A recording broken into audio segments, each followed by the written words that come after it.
42nd amendment act 1976। So basically ये amendment act post emergency आया था। उस टाइम की हमारी प्राइम मिनिस्टर श्रीमती इंदिरा गांधी के द्वारा लाया गया था। इसको हम लोग मिनी कॉन्स्टिट्यूशन भी बोलते हैं, क्योंकि इसके तहत काफ़ी कुछ अमेंड किया गया था हमारे कॉन्स्टिट्यूशन में। ये भारतीय इतिहास में किए गए सबसे बड़े संशोधन है। अब हम लोग देखते हैं इस संशोधन के तहत क्या क्या चेंज लाया गया था हमारे कॉन्स्टिट्यूशन में। सबसे पहला जो चेंज था वो प्रियम्बल में लाया गया था। बेसिकली 2 वर्ड सोशलिस्ट और सेक्युलर को ऐड किया गया था, और दूसरा यूनिटी ऑफ नेशन को चेंज कर दिया गया था, unity and integrity of the nation. Side में आपको दिख रहा होगा प्रियम्बल फॉर बेटर अंडरस्टैंडिंग। इस संशोधन के तहत सेकंड मेजर चेंज जो था वो बेसिकली 10 मौलिक कर्तव्य को हमारे संविधान में ऐड किया गया था स्वरण सिंह कमेटी के रिकमेंडेशन पे। और ये 10 फंडामेंटल ड्यूटीज़ आपको आर्टिकल 51A पार्ट 4A में देखने को मिलेगा। हमारे संविधान में टोटल 11 फंडामेंटल ड्यूटीज़ है। 10 फंडामेंटल ड्यूटी को 42nd अमेंडमेंट एक्ट के तहत ऐड किया गया था, और एक fundamental duty 86th amendment act के तहत ऐड किया गया था।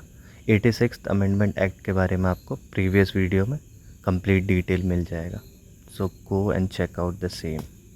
इस एक्ट के तहत थर्ड जो मेजर चेंज था वो DPSP में लाया गया था, जिसको director principle of state policy बोलते हैं। बेसिकली ये आपको देखने को मिलता है पार्ट 4 आर्टिकल 35 से लेकर 51 के बीच में। इस एक्ट के तहत 3 DPSP को ऐड किया गया था और एक को अमेंड किया गया था। फिर देख लेते हैं इन आर्टिकल में क्या चेंज किया गया था।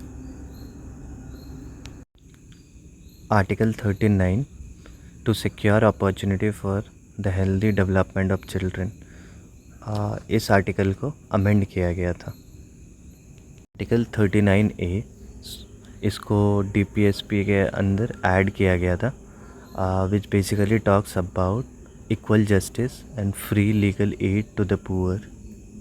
आर्टिकल 43A, इसमें बेसिकली आपको जो भी हमारे इंडस्ट्रीज़ है उसमें वर्कर के पार्टिसिपेशन को लेकर जिक्र मिलता है।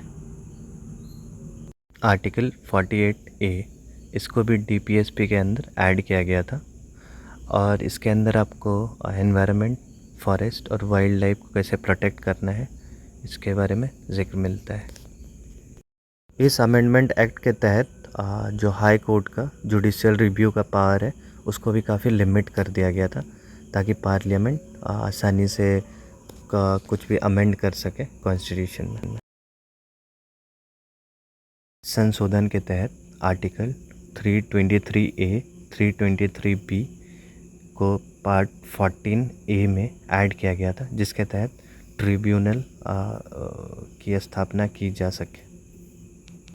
अब हम लोग जानते हैं 44th अमेंडमेंट एक्ट 1978 के बारे में, जो कि लाया गया था जनता दल पार्टी के द्वारा इमरजेंसी के बाद। ये एक्ट में बेसिकली उन सारे डिसीजन को रिवर्स करने के लिए लाया गया था जो 42nd अमेंडमेंट एक्ट में लिया गया था। अब हम लोग कुछ मेजर चेंज को देखते हैं जो इस एक्ट के तहत लाया गया था।